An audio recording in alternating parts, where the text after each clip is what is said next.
आरभामहे वा?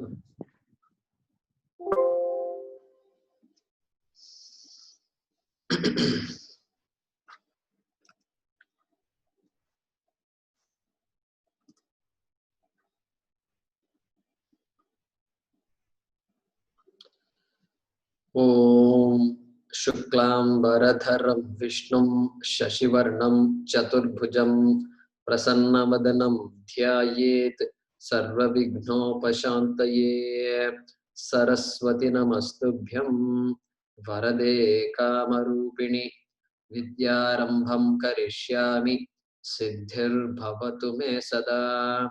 येनाक्षरसमाम्नायम् अधिगम्य महेश्वरात् कृत्स्नं व्याकरणं प्रोक्तं तस्मै पाणिनये नमः। वाक्यकारं वररुचिं भाष्यकारं पतञ्जलिं पाणिनिं सूत्रकारं च प्रणतोऽस्मि मुनित्रयं। वागर्थाविव सम्पृक्तौ वागर्थ प्रतिपत्तये जगतः पितरौ वन्दे पार्वती परमेश्वरौ। ओम शांति शांति शांति।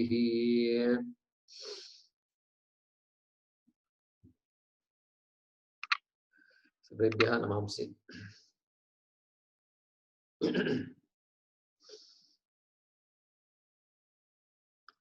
इदानीं अस्माकं लता कक्षा परिचय स्तरः संस्कृतभारत्याः परिचय स्तरम् उद्दिश्य प्रचलति। इदानीं वयं समापयितुं सिद्धाः भवामः। अतः अत्र इदानीं सिंहावलोकनमेव पुनराभ्यासं। ये पाठान् अस्माभिः ये पाठाः अस्माभिः पठिताः तेषां सिंहावलोकनमेव प्रचलन्तः सन्ति। अतः अद्यापि या कथा अस्माभिः पठितुम् आरब्धा सा कथा तां कथाम् इदानीं समापयितुम् इच्छामः। कथायाः नाम जानन्ति वा? एकनिमिषम्। उपमन्युः।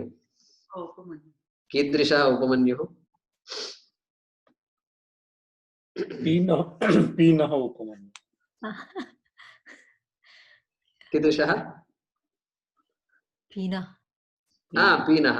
पीवानः उपमन्युः। अन्यः अपि अस्ति गुरुभक्तः उपमन्युः इति।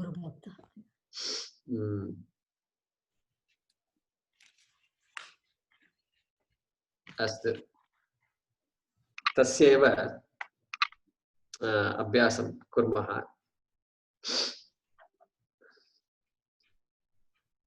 कथा कथमासीत्? उपमन्युः ऋषेः धौम्यस्य, धौम्यः इति ऋषेः नाम, मुनिवरस्य नाम। धौम्यस्य अन्यतमः शिष्यः अवर्तत। तम् आहूय, शिष्यम् उपमन्युम् आहूय एकदा गुरुः धौम्यः आदिशत्, उक्तवान्, आदेशं दत्तवान्, गाः सेवस्व इति। गुरोः आज्ञया उपमन्युः गोसेवायां प्रावर्तत। उपमन्युः गोसेवां कर्तुं सिद्धः अभवत्। सः अहनि दिवसे गाः सेवित्वा सायं गुरुगृहम् आगत्य उपाध्यायस्य धौम्यस्य अग्रतः पुरतः स्थित्वा तम् अवन्दत। तं सेवितवान्। तं पीनं, तम् पीनम् उपमन्युं दृष्ट्वा उपाध्यायः गुरुः किम् उक्तवान्? अभाषत, हे वत्स, केन वृत्तिं कल्पयसि? केन जीवनं यापयति? केन भोजनं प्राप्नोति? दृढः पीनः च असि। सः उपाध्यायं प्रत्यभाषत, भो आचार्य क्षम्यतां, भिक्षया वृत्तिं कल्पयामि इति। तम् उपाध्यायः पुनः अभाषत, मयि अनिवेद्य भैक्ष्यम् उपयुङ्क्षे तथा मा कुरुष्व। मयि अनिवेद्य भैक्ष्यम् उपयुङ्क्षे तथा मा कुरुष्व। भवान् मयि अनिवेद्य एव भोजनं आनीय भुक्तवान्, तथा मा करोतु करोतु मा कुरु, क्षम्यतां, मा कुरु, यथा आज्ञापयति गुरुः इति उक्त्वा सः भिक्षां चरित्वा उपाध्यायाय न्यवेदयत। उपाध्यायः तस्मात् सर्वं भैक्ष्यम् अगृह्णात्। उपमन्युः तथा इति उक्त्वा पुनः गाः असेवत।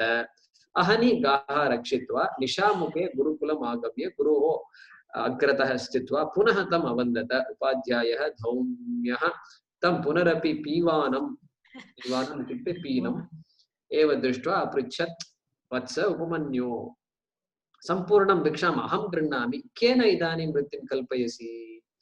सः उपमन्युः प्रत्यवदत्, भवते प्रथमां भिक्षां समर्प्य पुनः अपरां भिक्षां चरामि, तया वृत्तिं कल्पयामि, तया रीत्या अहं वृत्तिं कल्पयामि इति। एवं श्रुत्वा उपाध्यायः प्रत्यकथयत्, एषा वृत्तिः तु उचिता नास्ति। एवं कृत्वा त्वं भिक्षाम् आश्रितानाम् अन्येषां वृत्तिं बाधसे। इत्युक्ते किम्? So you are asking food for a second time, so that will hurt the people who are giving you food iti. पुनः एवं न आचर, एवं मा कुरु। उपमन्युः तथा इति उक्त्वा पुनः गाः असेवत। सायं पुनः उपाध्यायस्य गृहम् आगच्छत्, तस्य अग्रतः प्रणितम् अकरोत्। अस्तु, इदानीम् एवम् आसीत् खलु कथा। अग्रे गच्छामः।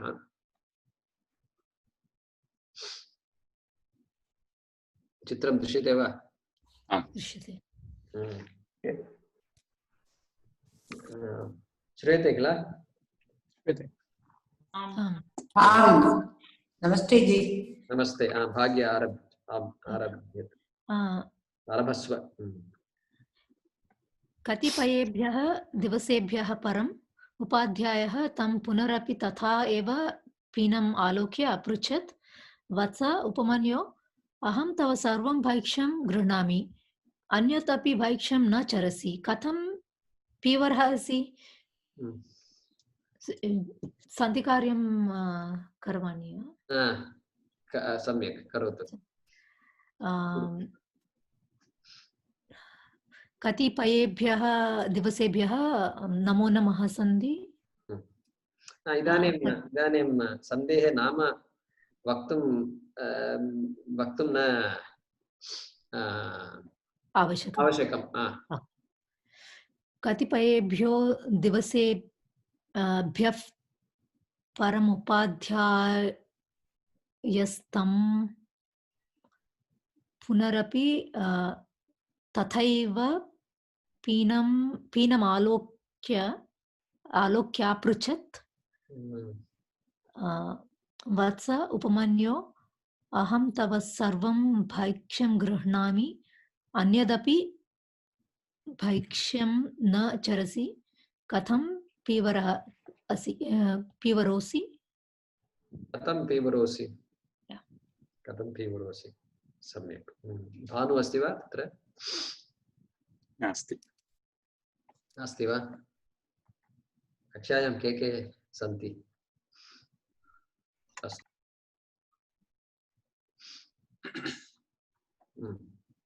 अग्रे केन वृत्तिं कल्पयसि? अस्तु। उपमन्युः उपाध्यायां प्रत्यवदत्,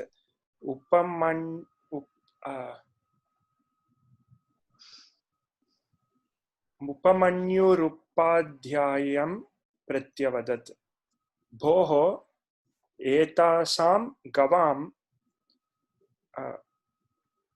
प्रयसा वृत्तिं कल्पयामि पयसा ओ पयसा पयसा पयसा पयसा इति पयसा उपाध्याय पयसा इत्युक्ते किम् पयसा न जानामि Milk. गवां पयसा Milk of the cow. गवां क्षीरेण वृत्तिं कल्पयामि ओ एवम् अस्तु एतासां गवां पयसा वृत्तिं कल्पयामि उपाध्यायोकथयत् नैतत् न्याय्यम् एतत् न्याय्यम् न्याय्यम् अस्तु न्यायम् इत्युक्ते किम् अर्थः Nyayam is not fair. not fair not fair the same thing same justified Justified. न्यायं नास्ति तत् साधु नास्ति not justified सः तत् कार्यम् अधर्म्यम् इति प्रायः तस्य उद्देशः तत्र न एतत् न्यायं किमर्थं अन्यायम् इति इदानीं वदति सः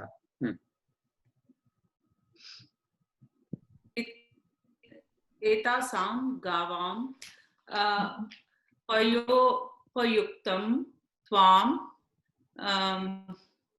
अहं न आदिशम् एतासां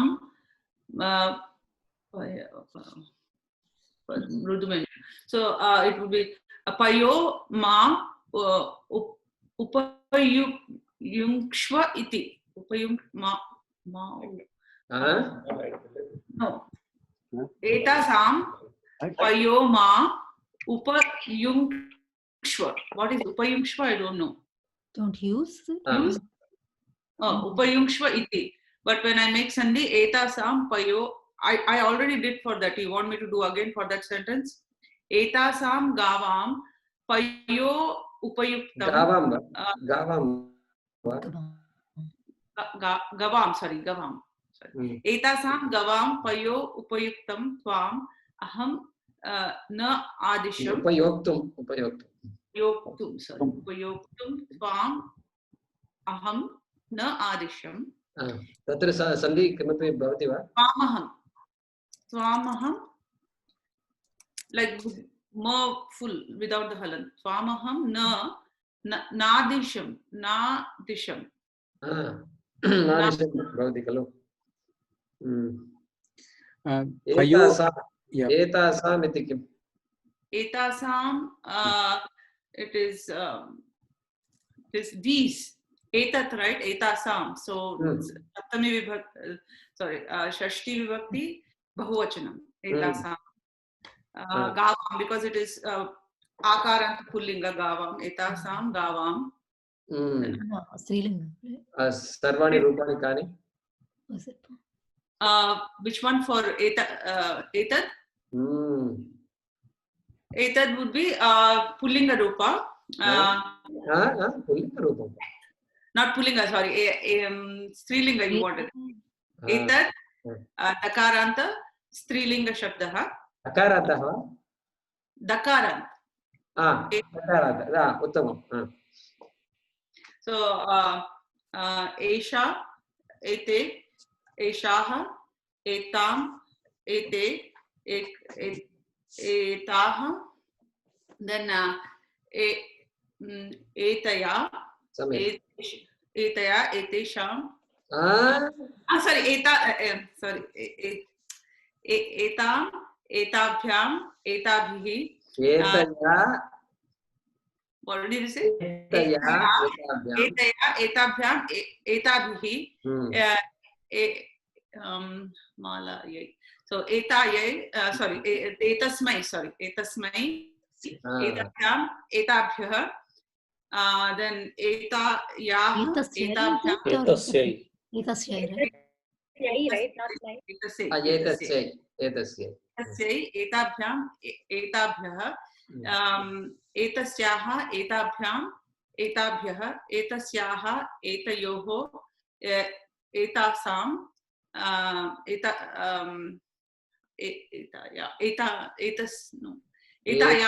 एतायाम् एतयोः एतस्याम् एतस्याम् एतस्याम् एतयोः एतेषु एतासु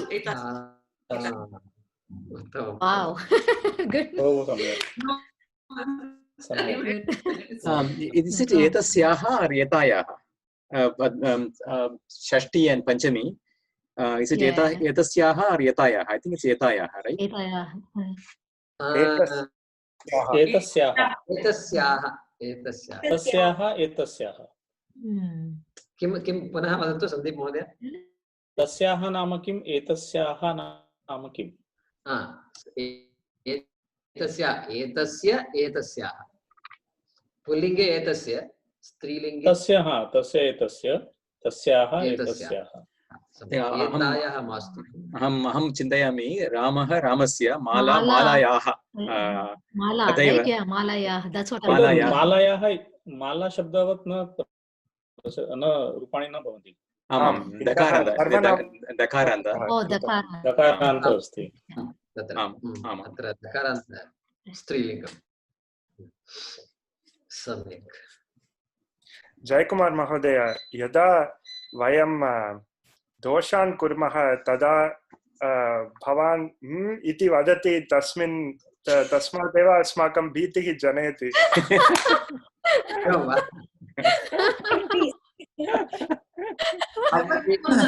भीति अस्ति एवं करोतु यदा अहं दोषं करोमि तदा भवन्तः सर्वे मिलित्वा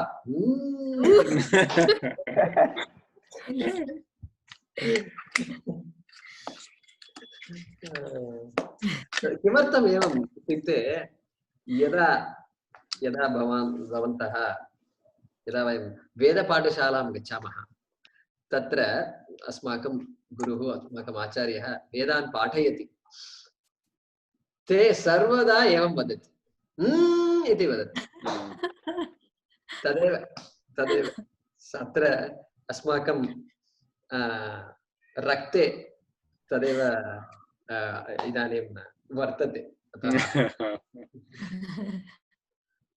इति वदन्ति ते अत्र तमिळ्नाडु राज्ये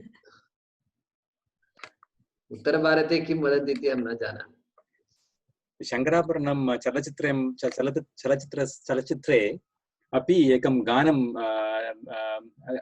अत्र शिष्यः एकं दोषं करोति and गुरुः like that there is a situation like that too सामजवरगमनं आमामाम् सामजवर इति वदति सः सम्यक् आं शङ्कराभरणम् आं सन्दीप महोदय किम् उत्तरभारते किं वदन्ति ते उत्तरभारते हुं तु निश्चयेन न करोति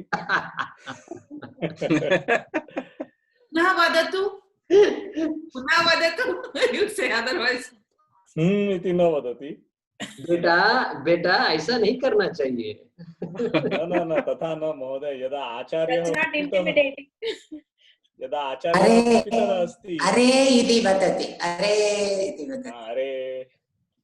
अरे बुद्धू एवं वदन्ति सम्यक् यदा संस्कृतस्य आचार्यः नास्ति चेत् अपशब्दः अपि प्रयुज्यते सत्यं सत्यं अस्तु सजी महोदय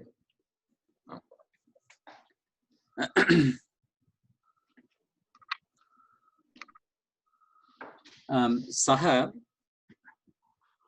here right सः तथा इति प्रतिज्ञाय गाः रक्षन् आस्ति एतासां पयः ओ आमामाम् एतासां पयः मा उपयुङ्क्ष्व इति उपयुङ्क्ष्व इति उपयुङ्क्ष्व इति एतासां पयः मा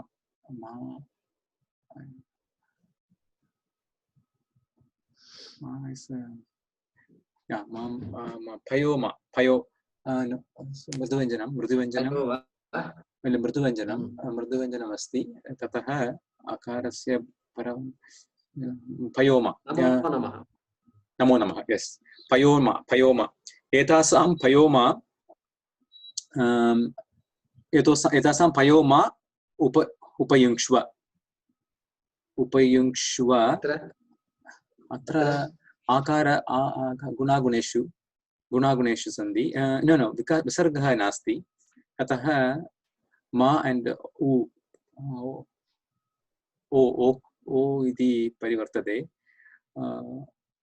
मा मो गुणसन्धि मोपयुङ्क्ष्व पयो मोपयुङ्क्ष्व पयो मोपयुङ्क्ष्वेति जी मा अव्ययपदं मा इति अव्ययमेव अव्ययमेव मोपयुङ्क्ष्वेति एतासां पयो मोपयुङ्क्ष्वेति उपयुङ्क्ष्व इति किम् उपयुङ्क्ष्व do not use this milk ati artha kala आम् do not use this milk धातु किम् अस्ति तत्र युज् धातु युज् धातु उपसर्ग उपसर्ग युज् धातु उपयुज् इति आत्मनेपदी एव अस्ति खलु तत्र लकारः उपयुङ्क्ष्व मन्दस्व लोट् लकारः मध्यमपुरुष एकवचनं नवानि रूपाणि कानि नामानि नवरूपाणि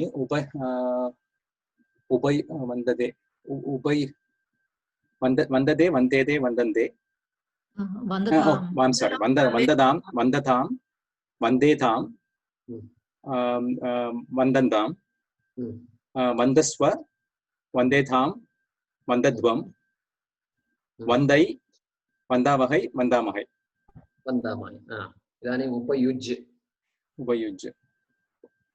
वन्दते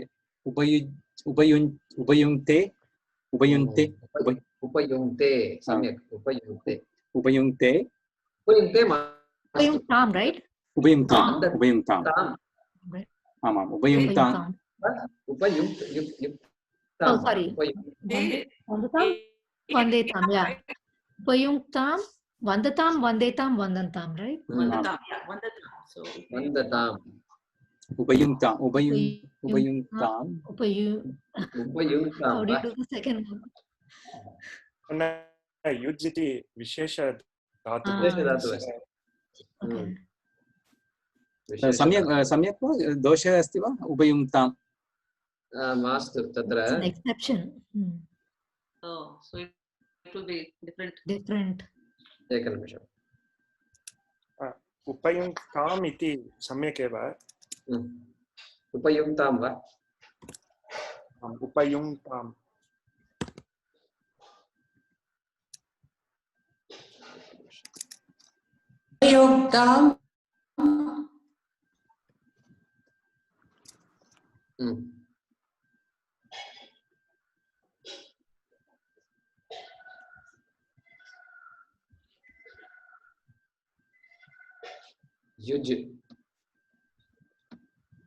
युज् इति अनेके धातवः सन्ति युङ् इति अत्र अस्ति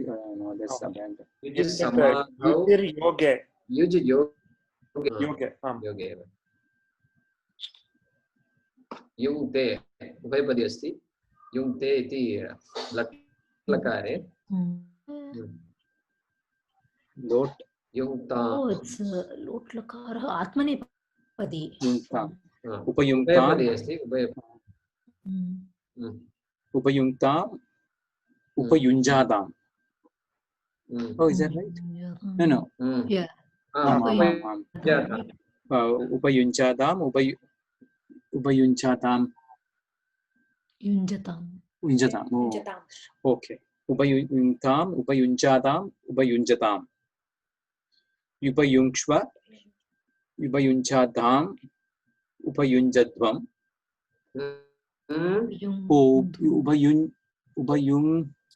उपयुङ्ध्वम्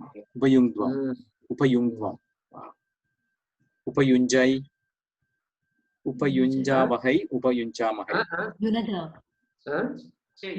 उपयुञ्जै युनजै. Oh, युनजै उपयुनकै उपयुनजै उपयुनजामहै उपयुनजामहै. There's no way I would have Oh got my this. God.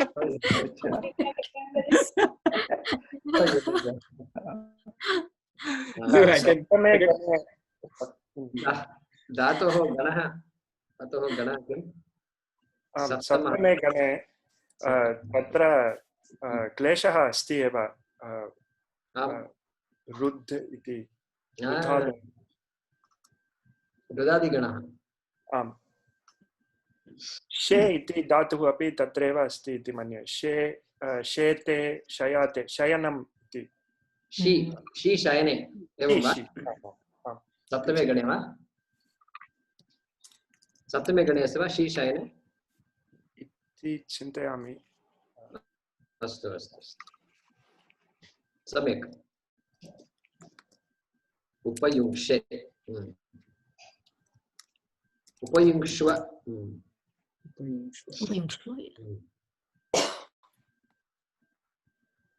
Sandeep महोदय कुत्र? सः तथा इति प्रतिज्ञाय गाः रक्षन् आस्त। तदनन्तरं विसर्गस्य लोपः भवति स तथा तथेति प्रतिज्ञाय गाः रक्षणास्त। रक्षन् अस्त गाः रक्षन् तत्र सन्धिः भवति। अत्र कठोरव्यञ्जनम् अस्ति लोप तथा कठोरव्यञ्जनम् अस्ति अतः तत्र लोपः न भवति। सः exception.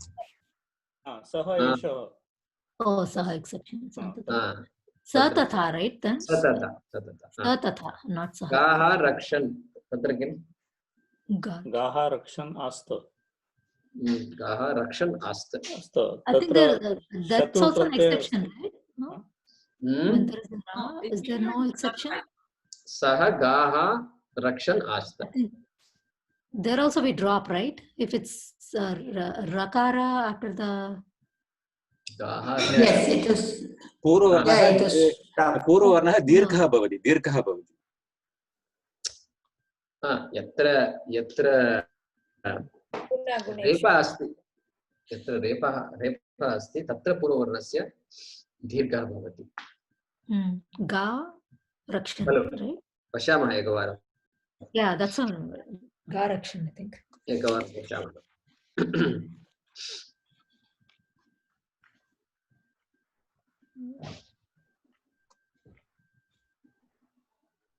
Is it like guneshu? अत्र नास्ति तत् अहं न लिखितवान्। Yeah, we didn't write it. पश्यामः। एतद् वक्तुं वयं विस्मृतवन्तः एव। We talked about it. I don't remember where we have it.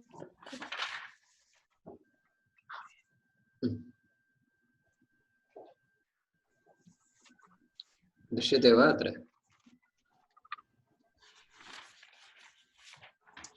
मम सङ्गणकचित्रं दृश्यते वा? दृश्यते। अत्र पश्यतु। आम्, अत्र गा यत्र विसर्गस्य पूर्ववर्णः अकारः अस्ति, अकारः तदा एव ओके पूर्ववर्णस्य विसर्गस्य लोपः पूर्ववर्णस्य दीर्घः भवति। तदपि तत्रापि यदा रेफः अस्ति तत्र तु रेफः नास्ति, अतः this is not the context for अस्। पुनरमते सेम् कान्टेक्स्ट खलु? पुनर्रमते पुनः पुनरमते विसर्गस्य लोपः किमित्युक्ते तत्र रेफा एव अस्ति इति दृष्टवन्तः वयं पूर्वं। पुनः एकवारं can you tell again what did you say? There is a repa. Repa asti. See, so wherever there is a visarga, Ramaha vanam gacchati. Tatra ru iti Ramaru Ramaha ityadi. There is a particular flow. Ramaru Ramaha visarga. Tasajishoruhu. अनन्तरं रोहो विसर्गः भवति तथैव रामः इति वर्तते. So रामः, that word is formed after 3 or 4 steps in which there is a ru, okay, there is the ru always comes. So atra whenever we see a visarga there is a ru before that. Kintu atra kim Veda Vichika kim vadati atra yatra swayam repah asti. Swayam, where there is a repa which is punar. So tatra pratipadikam kim punar iti. Pratipadikam itself is punar, and there may not be that many words like that. So punar. So that repa is not like this ru repa. That is what there is a differentiation. Shreya, intermediary steps actually where the ru comes then. Correct. Ramas, when the sakara is there. Ramas, Ramaru, then Ramaha. Like that, Ramaha. Similarly for Gaha ityadi. Mala, Male, Malaha. So there is always a ru that is coming. Okay. So he is differentiating on just one ra. If there is a ra that is present, which is not the ru kind of ra, which is a ra of the word punariti, then the specific rule applies. But Mahodaya, here it's the paravarna that is ra, right? I thought there was a rule for if the paravarna is ra, you drop the visarga. Paravarna. Let's look at paravarna.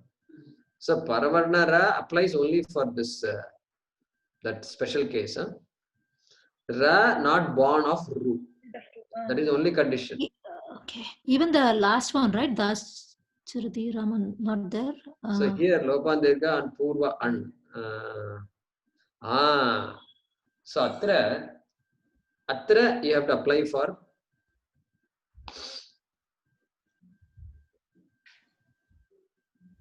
Yeah, and for anyway you drop. Atra yadi repa asti. Tada sarvada eva. Not just ra born of ru. Not just ra born of. Any repa. Dasaratihi iti asti. Prathama vibhakti ekavachanam. Dasaratihi. Dasharathasya apatyam. Puman dasaratihi. Dasaratihi Ramah. Ramah dasaratihi asti. Tatra visarga asti. Visargasya purvavarnaha ikaraha. Visargasya paravarnaha repaha. So tada sarvada visargasya purvavarnasya dirghaha bhavati iti atra uttamasti. Avagatam va? Avagatam. So in that case, gaha, what was that? I think we just dropped the gaha raksham, right? Drop the. No, we don't drop. There. Gaha rakshan eva. Akaranta asti tatra. Akarantaha. Visargat purvam akaraha asti. Ataha tatra. It's gunaguneshu, right? Then. Yeah, that's what I said. Gunaguneshu.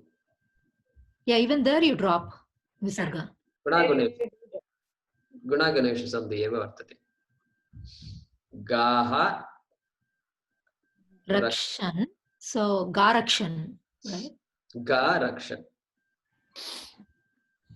तत्र गा रक्षन् रक्षणास्ति गा रक्षन् आस्त आस्त किं तद् आस्त इति आरक्षणास्त उपाविशत् आस्त इति किम् आस्ते आत्मनेपदी रूपम् अस्ति अस् धातु इति चिन्तयामि अस् इति नास्ति आस् इति चिन्तयामि उपविशति इति अर्थः आस्ते ओहो आस्ते आस् आस्ते आसाते आस तथा उपवेशने आस् उपवेशने आत्मनेपदी oh my god पश्यतु तत्र लट् लकारे पश्यतु आस्ते आसाते आसते आसते आस्ते आसाते आस्द्वे आद्वे आसे आस्वहे आस्महे aste is okay लृट् आशिष्यते आशिष्येते आशिष्यन्ते आशिष्यसे आशिष्येथे आशिष्यध्वे आशिष्ये आशिष्यावहे आशिष्यामहे आशिष्यामहे लोट् लोट आस्ताम आसाताम आसत्ताम आस्व आसाथाम आध्वम आसै आसावहै आसामहै आसामहे सम्यक् लङ् अत्र लंग लकार आस्त आसाताम आसत आस्थाः आसाथाम आध्वम आसी आस्वहि आस्महि सम्यक् अतः आस्त सः आस्त आस्त उपविशत् आस् इति गणः कस्मिन् गणे अस्ति तत् द्वितीय गणे द्वितीय गणे अदादिगणे अस्ति सम्यक् सम्यक् अग्रे शारदा दिवसे सः गाः चारयित्वा सायम् उपाध्यायगृहम् आगत्य अग्रतः स्थित्वा वन्दते दिवसे स गाः चारयित्वा गुणागुणेषु सन्ति सः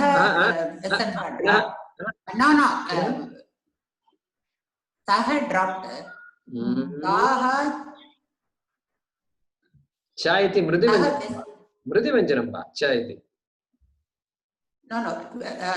पूर्व सः विसर्गः ड्राप्ट् अस्तु सम्यक् गाः चारयित्वा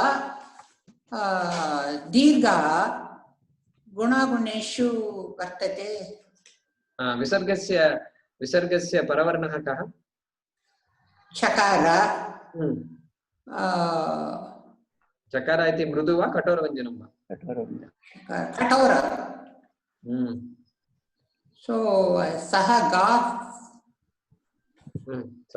but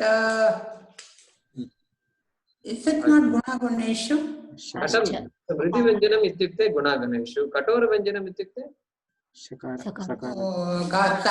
सकार भवति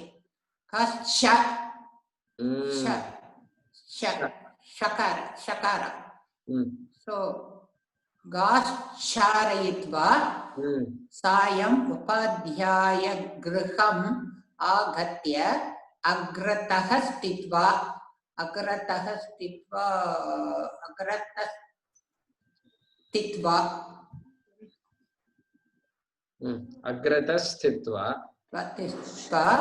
वन्दते अत्र तकार here नमो नमः अग्रतो स्थित्वा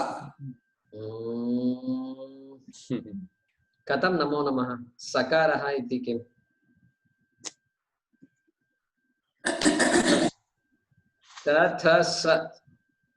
ओ सकारात् कर् भवति अग्रतः स्थित्वा अग्रतस्थित्वा अत्र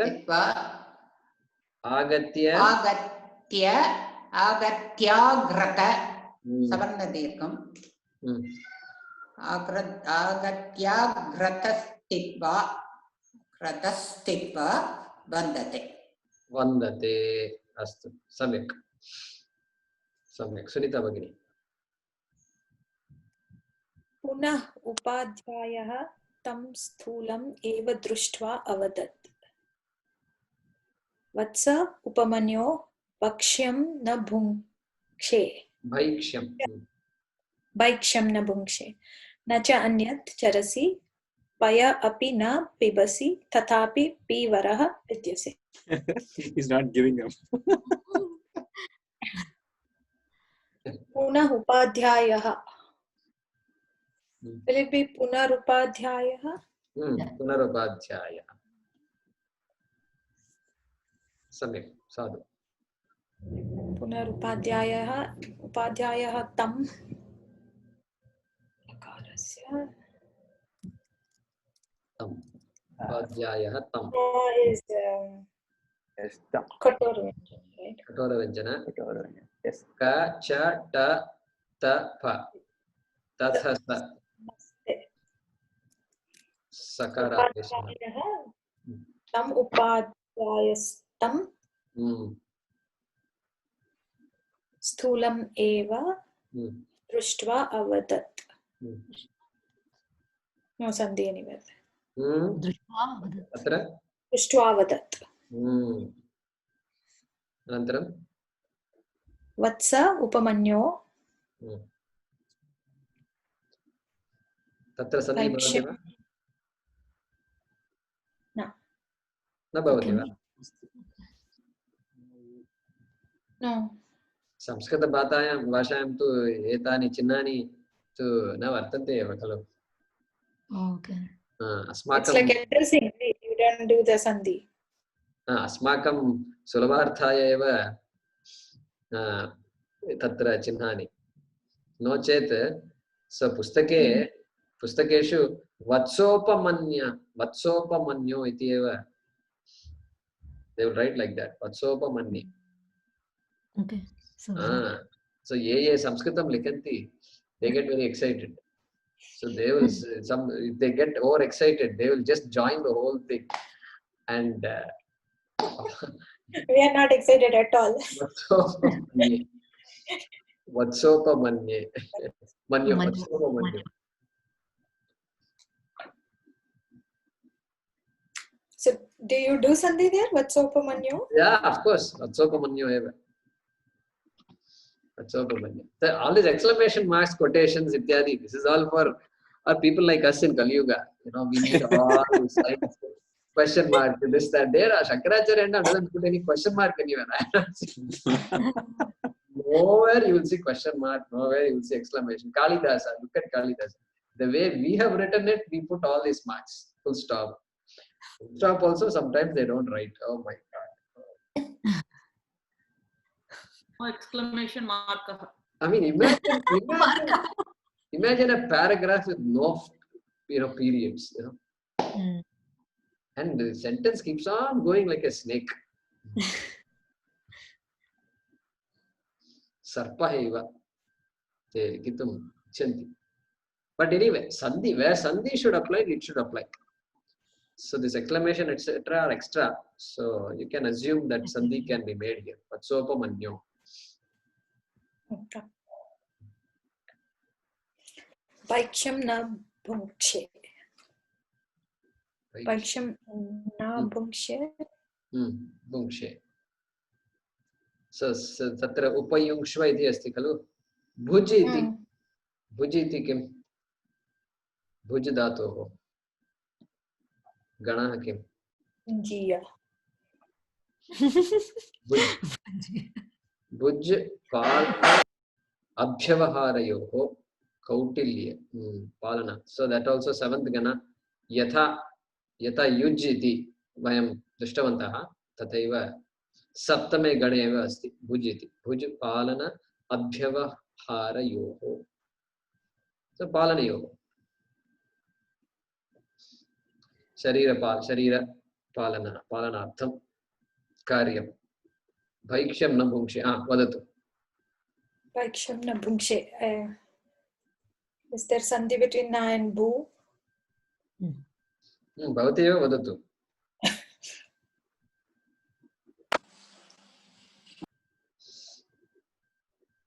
न भू तत्र किमर्थं सन्धिः न भवति. न भवति. न च अन्यत् न चान्यत् न चान्यत् चरसि न चान्यत् चरसि. पयः अपि पयोपि. शिवों न पिबसि न सन्धि. तथापि पीवरः विद्यसे. तथापि पीवरः विद्यसे.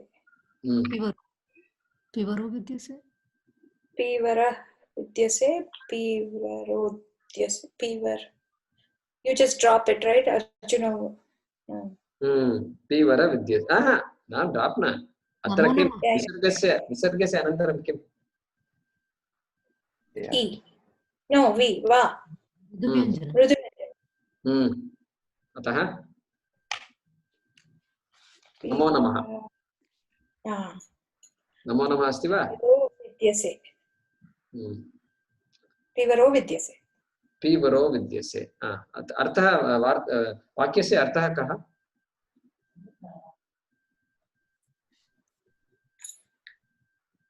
पुनः उपाध्यायः तं स्थूलम् एव दृष्ट्वा अवदत्. What is the meaning of the sentence? आङ्ग्ल भाषायां.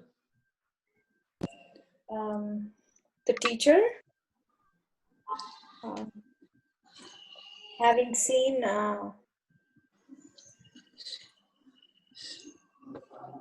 still he is fat. Having seen that he has not become. एकनिमिषं शारदा भगिनी एकनिमिषं वदतु Sangeeta.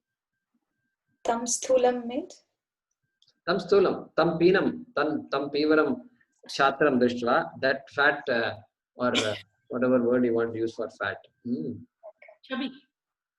So having seen him fat, again having seen him fat, teacher said, Vatsa upamanyo, son upamanya, paiksham na bhunkshe. Don't eat. भुङ्क्षे इति तस्य लकारः कः? भुङ्क्षे भुङ्क्षे वन्दते kind of. Lot lakara, right? Command, order. लोट् लकारः. पुरुषः? मध्यम पुरुष. मध्यम पुरुष. लट् एव. मध्यम पुरुषः वा? What I thought लट् लकार. मध्यम पुरुष would have been भुङ्क्ष्व. And prathama purush. भुङ्क्षे इति what? लट्. Just like you did it. Prathama purusha, lat lakara you're saying? मध्यम पुरुष एकवचन लट् लकार. लट् मध्यम पुरुष एकवचन. लट् मध्यम पुरुष एकवचनं. Upayunkshe was madhyama purusha ekavachana, right? So this is similar. आत्मनेपदी वा परस्मैपदी वा? आत्मनेपदी. आत्मनेपदी. लट् वन्दते वन्देते वन्दन्ते वन्दसे. So भुङ्क्षे. सः एव भुङ्क्षे. So भुङ्क्षे. Lat lakara madhyama purusha. भुङ्क्षे. That sa will become sha. Samyak. So भुङ्क्षे. लट् लकारः मध्यम पुरुष एकवचनं. सम्यक् भवति.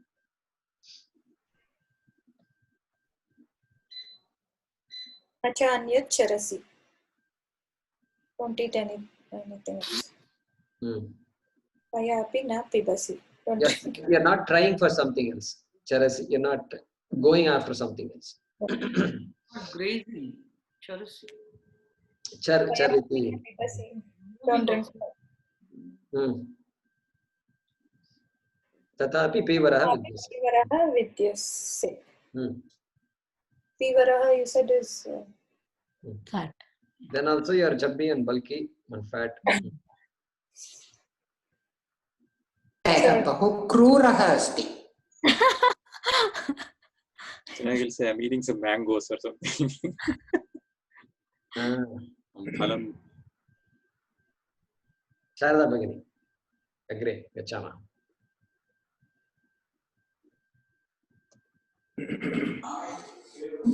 वैश्यं सौपन्योः न चास्य चरति पयः अपि न पिबति तदापि पीवरः विद्यते. केन इदानीं वृद्धिं कल्पयसि? केन इदानीं वृद्धिं कल्पयसि? सन्धि केन आकर्षि? केन इदानीं सन्धि न गुणसन्धिः केने दानीं. केने दानीं आकर्षि गुणसन्धि. केने दानीं वृत्तिं कल्पयसि? सः प्रत्यवदत्, भोः गोदुग्धस्य पेनम् उपयुज्य यं पेनम् इमे वत्साः मातॄणां स्तनान् पिबन्तः आद्रीरन्ति.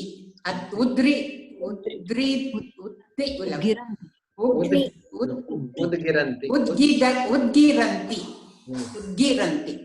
So सः प्रत्यवदत् भोः गोदुग्धस्य पेनम् उपयुज्य. I don't know what is पेनम्. अहं न जानामि. Penam. Foam comes from penam. Oh, penam.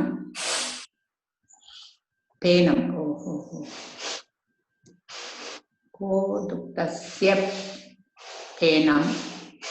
अनिष्टध्वनिः आगच्छति अत्र. कुतः? There is a noise coming from. अनिष्टध्वनिः कुतः आगच्छति?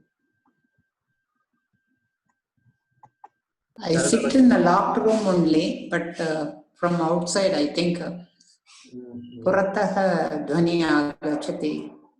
एवं वा? Let's study. So can you limit the? Is there a way to close the door or something? My doors are closed.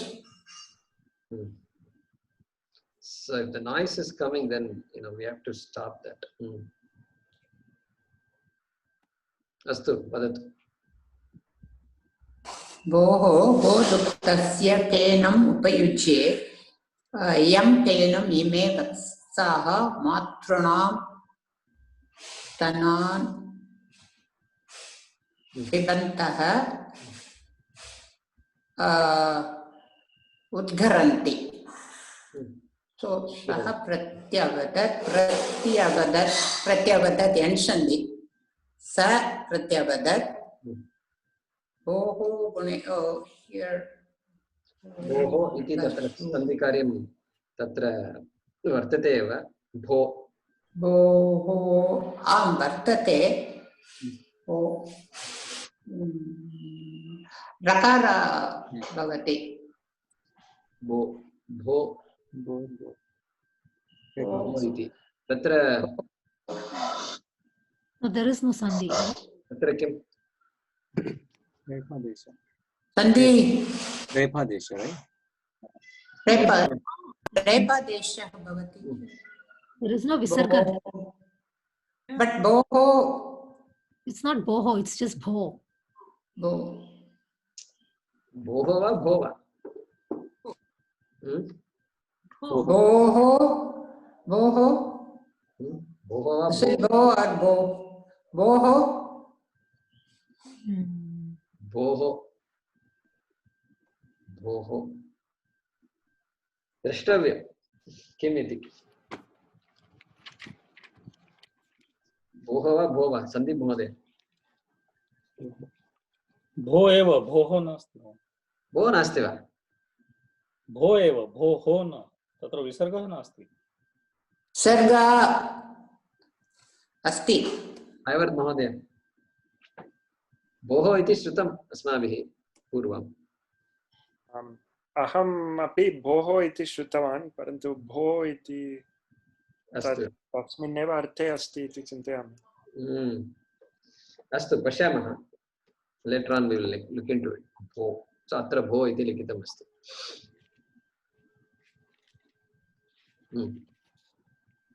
भो भोदुग्धस्य फेनम् उपयुञ्जे यं फेनम् इमे वत्साः वत्साः मातॄणां तत्र सन्धि भवति वा शारदा भगिनी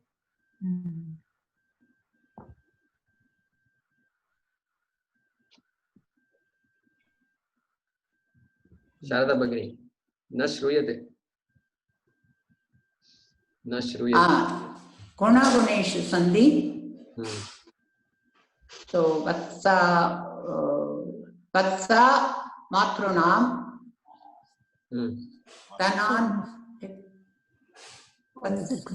gunaguneshu stanan pibantah udgiranti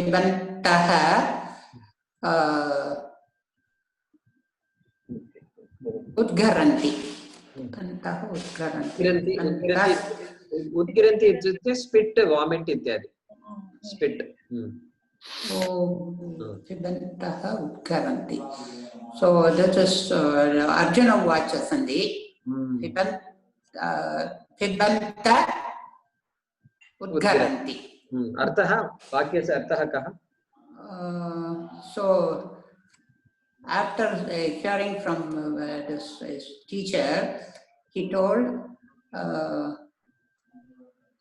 so penam upayuche yam penam ime vatsaha matrunam vatsan pibantah udgarante I take the form that is being emitted after the calf drinks its milk from its mother. From the mouth, mother's udders. Samyak.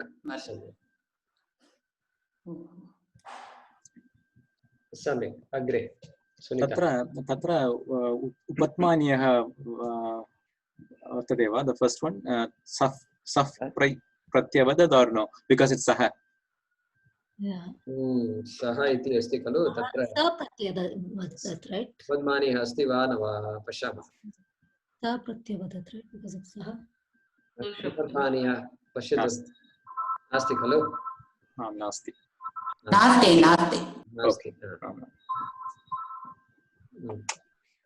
but the aha drops the visarga drops right sa pratyavadad ha Sunita bhagini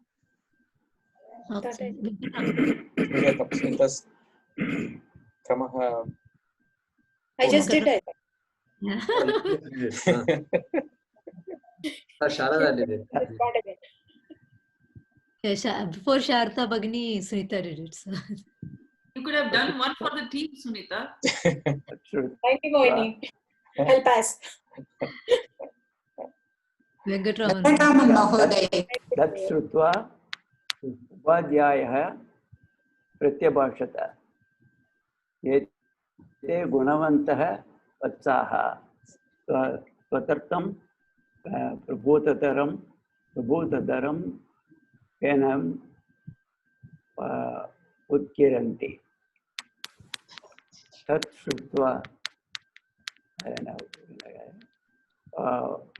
Upadhyayah Aga Avu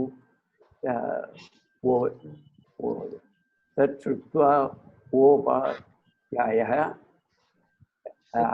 Shrutvopadhyaya उपाध्यायः विकल्पेन सन्धि यप्रत्यभाषत कुत्र विकल्पः यः विकल्पः गडोरयोजनम् okay तत्र विकल्पेन विसर्गसन्धि अस्ति सम्यक् उपध्मानीयः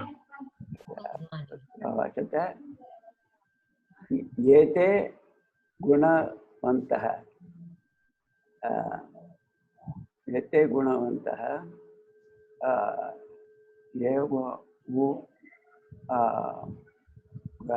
गुणसन्धि अस्ति ओ यदि एतो एते गुणवन्तः तत्र हल् सन्धि एव तत्र किमपि सन्धि न भवति एते गुणवन्तः वा इति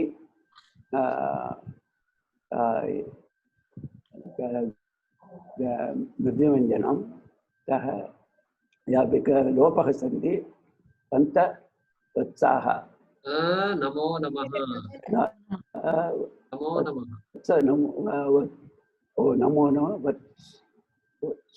गुणवन्तः मृदुव्यञ्जनं वत्साः मृदुव्यञ्जनम् अतः नमो नमः गुणवन्तो वत्साः दर्शनम् इस् आदेशः भवति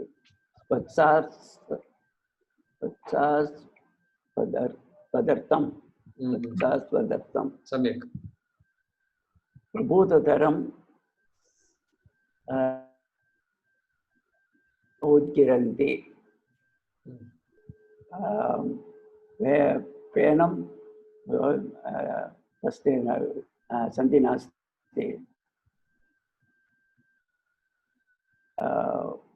तस्य वाक्यस्य अर्थः किम् उद्गिरन्ति एते आङ्ग्लभाषायाम् अर्थः कः तत् श्रुत्वा उपाध्याय प्रत्यभाषा तत् श्रुत्वा उपाध्यायः after hearing this pratyabhashata he replied ete gunavantah this who replied kaha pratyabhashata tat shrutva upadhyayah pratyabhashata that upadhyayah pratyabhashata he replied ete gunavantah vatsaha there are good children ete gunavantah vatsaha good natured calves children calves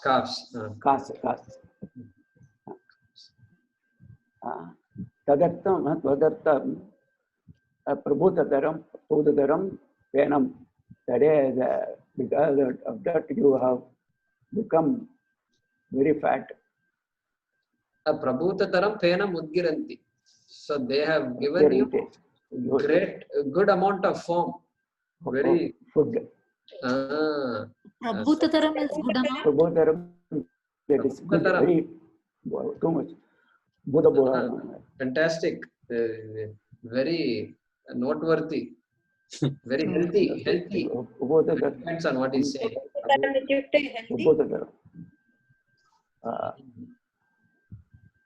healthy maybe we should take it as healthy तदनन्तरं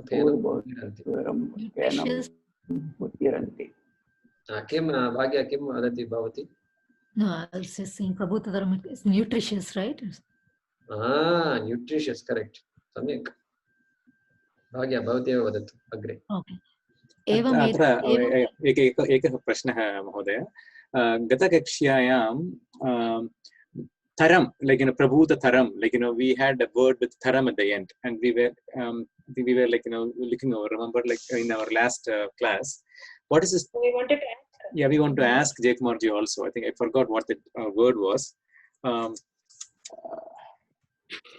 It was anyatataram. Anyatataram or something. Anyatataram.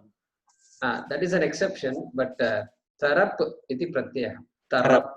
Tarap iti pratyaya. So greater tamap iti pratyaya asti greatest.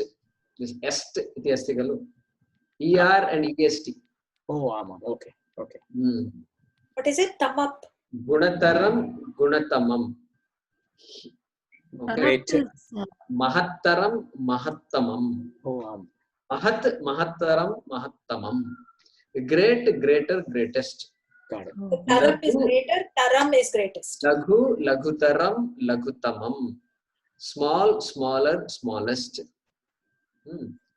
Hrasvaha, hrasvam. Short. Hrasvataram, hrasvatamam. Shorter, shortest. Ityadi bhavati. Shruyate va? Na shruyate va? Shruyate. Labhutataram is the more nutritious. More nutritious. More nutritious than what? Most, right? No, Tamam is most. Tamam is most. Tamam is most. More nutritious than what? Than the milk. Sheeram. More nutritious than milk itself. Then the later, I mean. Because the butter comes out first. So the foam must be more nutritious than milk. Amazing, huh? Or more nutritious than what you have been used to eating. That also.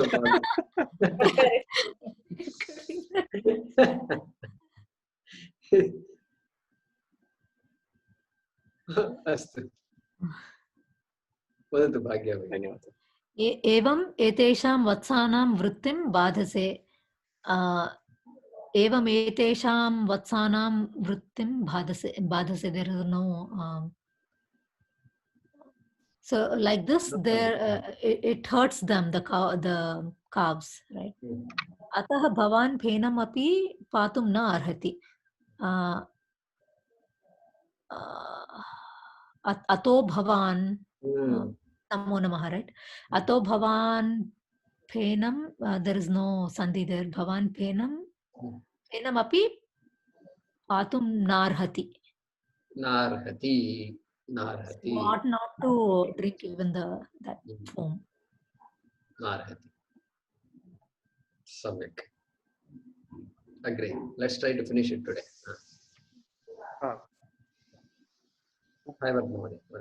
Upamanyuhu tatha iti pratishrutya punah gosevayaam pravartata. Upamanyus tatheti pratishrutya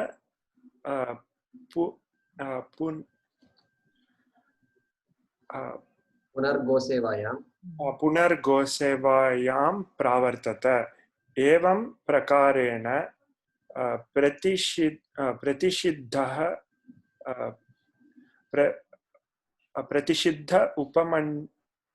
upamanyo एकवारं वाक्यं पठतु. एवं प्रकारेण प्रतिषिद्धः उपमन्युः भैक्ष्यं न भुङ्क्ते अन्यत् भैक्ष्यमपि न चरति पयः अपि न पिबति फेनमपि न उपयुङ्क्ते. एवं प्रकारेण प्रतिषिद्ध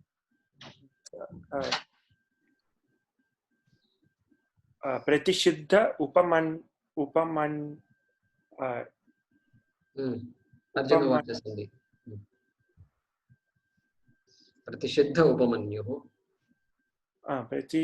उपमन्युः भैक्ष्यं क्षम्यताम् उपमन्युः भैक्ष्यं तत्र उपमन्युर्भैक्ष्यम् उपमन्युर्भैक्ष्यं न भुङ्क्ते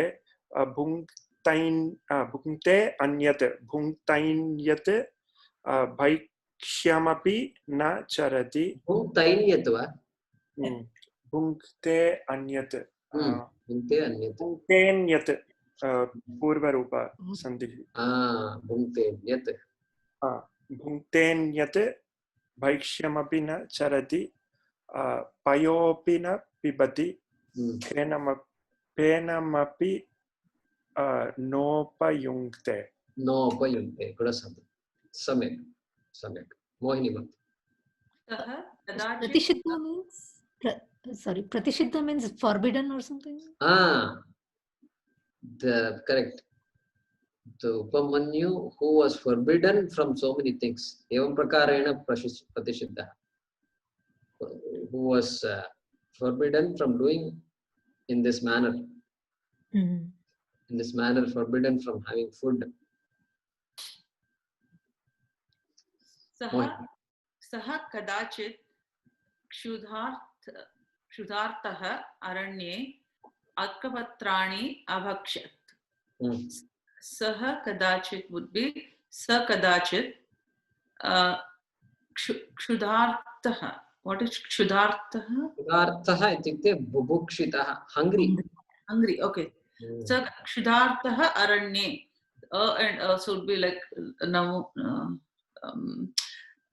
Shivoham. So क्षुधार्तो रण्ये अर्कपत्राणि अभक्षत्. Arkapatrani, the leaves, it is, I don't know what arka is. Patrani is leaves. He was eating that because he was hungry. He was eating some leaves, dried leaves. I don't know what Arahapul, arka. Arkapatrani. Arka ityukte suryaha. So some type of leaves he was eating. Dried leaves maybe like. Tatra sandhi kimapi asti va? I don't know which ones. Sandhi karyam purnam. Saha kadachit, I said it will drop, so sa kadachit. Kshudartha aranye would be Kshudartha and so Shivoham, right? Kshudarto ranye. Ye Kshudarto ranye Arkapatrani. Would be Ranye no, that would be a. Is it Purvarupa Sandhi? Aranyekapatrani Abhakshat. Abhakshayat. Patrani. E and A would be like a Arkapatranyabhakshat. Arkapatranyabhakshayat. Kadachit saha babukshitaha upamanyuh aranye vane arkapatrani khaditavan. Iti atra uktam. Samyak. Sorry, I was concentrating only on the Visarga Sandhis. Arkapatrani abhakshayat, arkapatranyabhakshayat. Sandheha nama kim? Yanasandhi. Samyak. Astu. Raji Mahodaya, Jaykumar Mahodaya, correct. He said correct also, he did. The tone is a little different. Tone is different.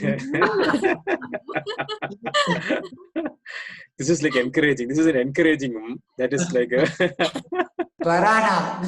It's going up or down. Idanim sadhana panchakamati astu. Atra temporarily samapayitva ekam pashyamah atra. Ekam grantham asti. Shankaracharya kritam grantah asti. Vedo nityamadhiyatam taduditam karma swanushtiyatam. Iti shrutam va? Bhavadbihi? Na shrutam va? Shrutavati. Atmabodhamastu. Vedo nityamadhiyatam taduditam karma swanushtiyatam te neshasya vidhiyatam apachitih kamye matistyajyatam. Iti. Anantaram kim? पापौघः परिधूयतां भवसुखे दोषोऽनुसन्धीयताम् आत्मेच्छा व्यवसीयतां निजगृहात् तूर्णं विनिर्गम्यताम् इति अस्ति। ग्रन्थस्य नाम किं शारदा भगिनी? न जानामि। साधनपञ्चकम् इति अस्ति। साधनपञ्चकम्। रैट्। पश्यतु अत्र साधनपञ्चकम्। वेदो नित्यमधीयतां चित्रं दृश्यते वा? दृश्यते। तदुदितं कर्म स्वनुष्ठीयतां तेनेशस्य विधीयताम् अपचितिः काम्ये मतिस्त्यज्यतां पापौघः परिधूयतां भवसुखे दोषोऽनुसन्धीयताम् आत्मेच्छा व्यवसीयतां निजगृहात् पूर्णं विनिर्गम्यताम् इत्यादि। अत्र किमपि विशेषः दृश्यते वा, श्रूयते वा? सन्धिकार्याणि दृश्यते महोदय। सन्धिकार्याणि अनन्तरं किम्?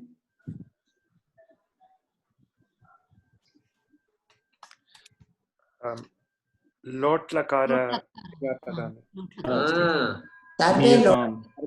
अनुष्ठीयताम् अधीयताम् अनुष्ठीयतां विधीयतां त्यज्यतां परिधूयताम् अनुसन्धीयतां व्यवसीयतां विनिर्गम्यताम् अग्रे अपि एवमेव विधीयताम् अधीयतां त्यज्यतां परिचीयताम् इत्यादि अस्ति। सेव्यतां तत्र पञ्चकं पश्यतु। परित्यज्यताम् अनुसन्धीयतां भुज्यतां चिकित्स्यतां याच्यतां सन्तुष्यतां। बहु सम्यक् अस्ति अत्र पश्यतु। सो लोट् इति किम्? अत्र वेदः नित्यम् अधीयताम्। अत्र पश्यतु काम्ये मतिः त्यज्यताम्। काम्ये मतिः त्यज्यताम्। काम्ये मतिः त्यज्यताम्। To take desires away from your mind. Dvitiya vibhakti, right? No, sorry. So what is it? Kamye matihi tyajyata. What lot? What is tatra karta kaha karma kim? भवद्भिः काम्ये मतिः त्यज्यताम्। भवद्भिः काम्ये मतिहि। मति प्रथमा विभक्ति एकवचनं खलु? प्रथमा विभक्ति इंटेलिजेंस मतिः। मतिहि भवद्भिः मतिः त्यज्यताम्। त्यज्यताम्। सो त्यज्यताम् इति शब्दस्य विवरणं किम्? कर्मणि प्रयोगः अस्ति। कर्मणि प्रयोगः सम्यक्। कर्मणि लोट् अस्ति त्यज्यताम्। कर्मणि लोट् प्रथमपुरुष एकवचनं द्विवचनं एकवचनमेव। मतिः अस्ति अतः त्यज्यताम्। एकवचनं मतिः अस्ति अतः त्यज्यताम्। बन्ध धातोः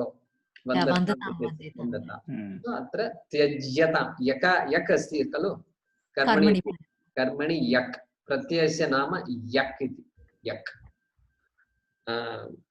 अतः त्यज्यताम्। त्यज् धातु परस्मैपदी वा आत्मनेपदी वा? परस्मै एव। परस्मै त्यजतु त्यजन्तु इत्यादि।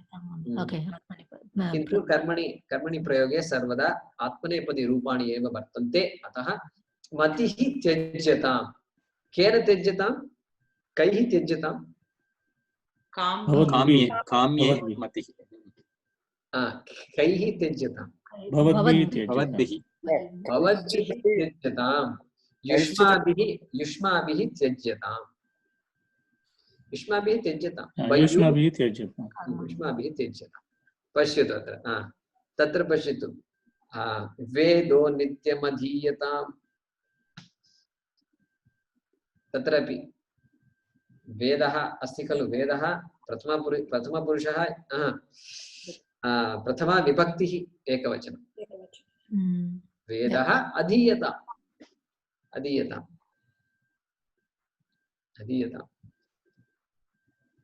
अधीते इति आत्मनेपदी अस्ति खलु? तत्र हि इति प्रायः प्रायः अस्ति तत्र धातुः. Dhatu is dhi or what's the dhatu for adhiyatam? Is it adhi or just dhi? So adhi upasarga asti yakte iti I don't know kimapi if asti. upasarga are included so in the तत्र धी धी इति प्रायः युङ्क्ते एव युङ्क्ते यथा युङ्क्षे अधीते अधीते adhiyate. So adhiyate. then it's a special dhatu. I don't want to spend time on that now. We can look it up later. Okay.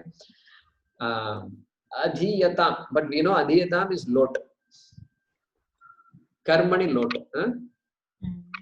Correct? Karmani lot. Vedaha bhavadbihi ishmabihi adhiyatam.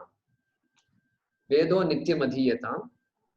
Anantaram वेदो नित्यमधीयतां तदुदितं कर्म स्वनुष्ठीयताम्. तदुदितं कर्म स्वनुष्ठीयताम्.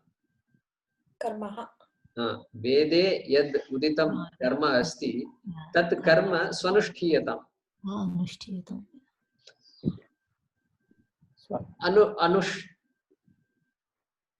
अनुष्ठीयताम्.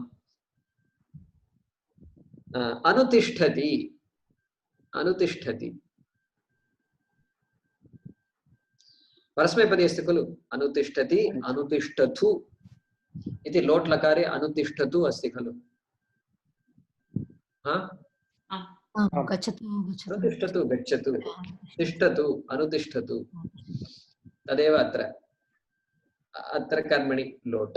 अनुष्ठीयताम् कर्म अनुष्ठीयताम्. भवद्भिः युष्माभिः कर्म अनुष्ठीयताम्. ज्ञातं वा अवगतं वा सर्वे? अनुष्ठीयताम्. तेनेशस्य विधीयताम्. तेन ईशस्य अपचितिः विधीयताम्. अपचितिः. अपचितिः अर्थं किम्? It means you offer your prayers, you offer your doshas, all these things to Ishvara, Ishvarasya, Ishvaraya vidhiyatam iti. Offer your doshas to offer your papa karma ityadi, everything you've done wrong, etc. Offer it to Ishvara. Vidhiyatam. Apachitihi bhavadbihi vidhiyatam. काम्ये मतिः भवद्भिः त्यज्यताम्. पापौघः परिधूयताम्. भवसुखे दोषोऽनुसन्धीयताम्. दोषः अनुसन्धीयताम्. भवसुखे संसार सुखे दोषाः ये सन्ति तान् दोषान् पुनः पुनः अनुसन्धीयताम्. दोषः अनुसन्धीयताम्. दोषः अनुसन्धीयताम्. Think about those doshas. पुनः पुनः चिन्त्यताम्. दोषः चिन्त्यताम्. परिचिन्त्यताम्. दोषः अनुसन्धीयताम्. दोषाः किम्? दोषाः किम्? दोषः अनुसन्धीयताम्. दोषाः mistake, false, अनुसन्धीयताम्. दोषाः किम्? अनुसन्धीयन्ताम्. अनुसन्धीयताम्. दोषाः अनुसन्धीयताम्. वन्दतां वन्देतां वन्दन्तां खलु. एवमेव सम्यक्. तदेव अत्र अहं प्रदर्शयितुम् इष्टवान् अद्य.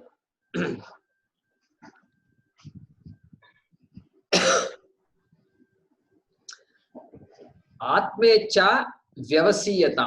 Develop, engage in the desire for Atma. Study the Atma. Atmecha vyavasiyata. Nijagrihat turnam vinirgamyatam. Nijagrihat turnam vinirgamyatam. Turnam ityukte shigram. Twaraha. Twaraha. Nijagrihat निजगृहात् इत्युक्ते भवतः स्वगृहात् स्वगृहात् स्वगृहात् चूर्णं विनिर्गम्यताम् इत्युक्ते किम्? leave त्यजतु and yeah गृहं गत्वा गृहं त्यक्त्वा कुत्रापि गच्छतु गुरुम् उद्दिश्य गुरुं अन्वेषणं कुरु इति तत्र उक्तवान् सः निजगृहात् चूर्णं विनिर्गम्यताम् ओके गो वे ओके पश्यतु तत्र अस्माकं कलाचारः कथमस्ति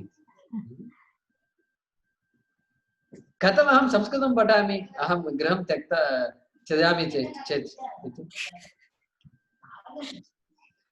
संस्कृतमपि त्यजतु एव आत्मेच्छा व्यवसीयता आत्मबोधः व्यवसीयता सम्यक् अस्तु तस्य ग्रन्थस्य नाम किं? साधनपञ्चकं तस्य अन्यं नाम अपि अस्ति सोपानपञ्चकम् इति अस्ति सोपानपञ्चकं सोपानम् इत्युक्ते किं? stairs stairs so step by step Shankara is telling what to be done साधनम् इत्युक्ते किम् इति सः सोपानरूपेण वदति सः तत्र सोपानपञ्चकम् तर्हि महोदय प्रथमः सोपानः एव गृहात् बहिर्गन्तव्यम् अस्ति तर्हि पञ्चमसोपानं किं भवति इति प्रथमसोपानं तु वेदो नित्यमधीयताम् सो तत्र सो नित्यं वेदः अस्माभिः पठनीयः अध्येतव्यः अतः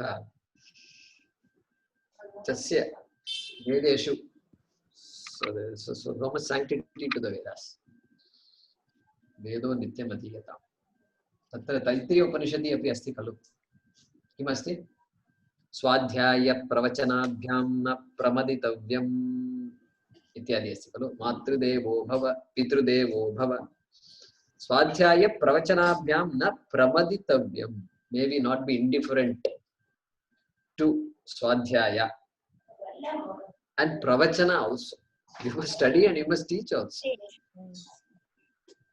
so amazing it is एकः आचार्यः उक्तवान् गृहस्य अर्थः गृह्यते इति गृहः गृहे if you are in griha it will just hold you, it will keep holding you so गृह्यते इति गृहः so you cannot get out of it, it will keep holding you so but you don't know all these after marriage only if you knew it before exactly after you are already in the griham so kaha kam grinati no aham griham we are holding on to the griha actually aham griham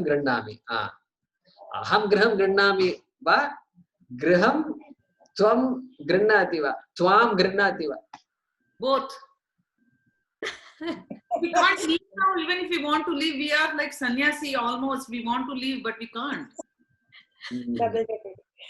so we have to ask Shankaracharya to come back again punah agachatu write another one for us this is all your times 2500 years ago it doesn't work here. Write a different text for us no we should have known this is the truth correct but we should have known it before like when we were young before marriage blame it on parents yeah blindly went into marriage didn't even think samsaram was like this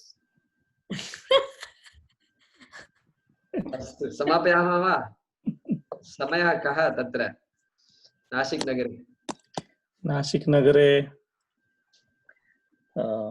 17:08 सम्यक् समापयामः ओम पूर्णमदः पूर्णमिदं पूर्णात् पूर्णमुदच्यते पूर्णस्य पूर्णमादाय पूर्णमेवावशिष्यते ओम शांति शांति शांति हरि ओम श्री गुरुभ्यो नमः हरि ओम